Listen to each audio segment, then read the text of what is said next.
Olá pessoal, no vídeo de hoje eu vou falar um pouquinho sobre a cor Opera Pink em aquarela e por que o relacionamento entre ela e os aquarelistas é um pouco paradoxal.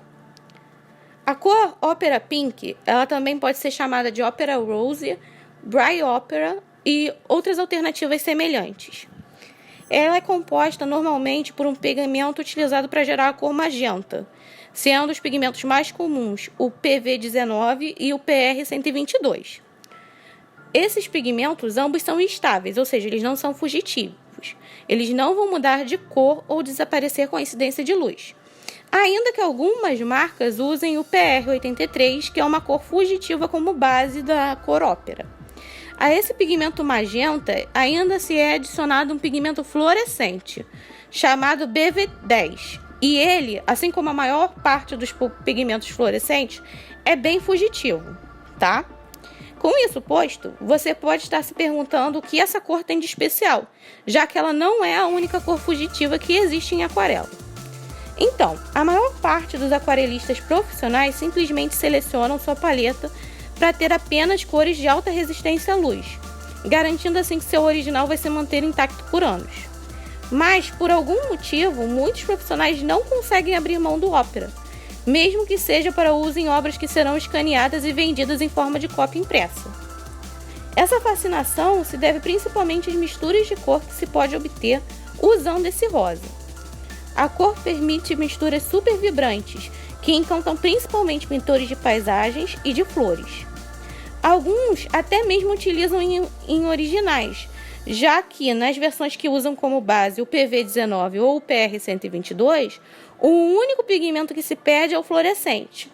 Isso significa que, com o passar do tempo, as cores que utilizaram Opera podem ficar menos vibrantes, como se tivessem sido obtidas através de uma dessas cores semelhantes que eu apresentei nessa foto que está aí na tela para vocês.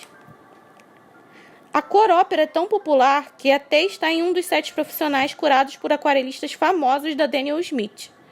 No caso, no set da aquarelista Jane Haynes, além de estar presente na maior parte das marcas profissionais, em geral nos maiores sets de 24 cores em diante. Mesmo assim, a cor não é popular com todo mundo, já que muitos profissionais vendem seus originais e não querem que as cores da pintura mudem com o tempo, ou mesmo preferem não usar pigmentos fluorescentes, porque eles são difíceis de fotografar e escanear com precisão.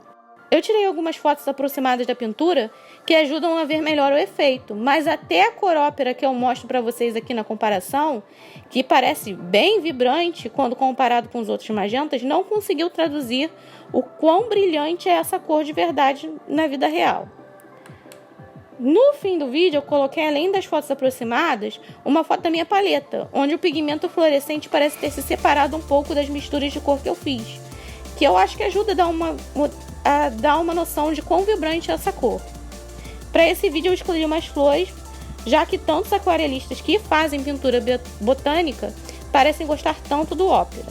Isso sendo dito, eu já escolhi uma foto de referência e num vídeo futuro eu vou tentar usar essa tinta num retrato. Aliás, para ter certeza que a gente ia conseguir ver a influência do Opera na mistura de cor, toda essa pintura foi feita a partir de 3 cores, usando um amarelo, um azul ciano e o Opera como magenta. Eu ainda não sei aonde eu estou nesse espectro de amor e ódio que a maior parte dos artistas parecem estar enquadrados no que consta a cor Opera, mas com certeza gostei de experimentar com ela. Mas e você, o que acha da cor Opera? Ela faz parte da sua paleta de cores?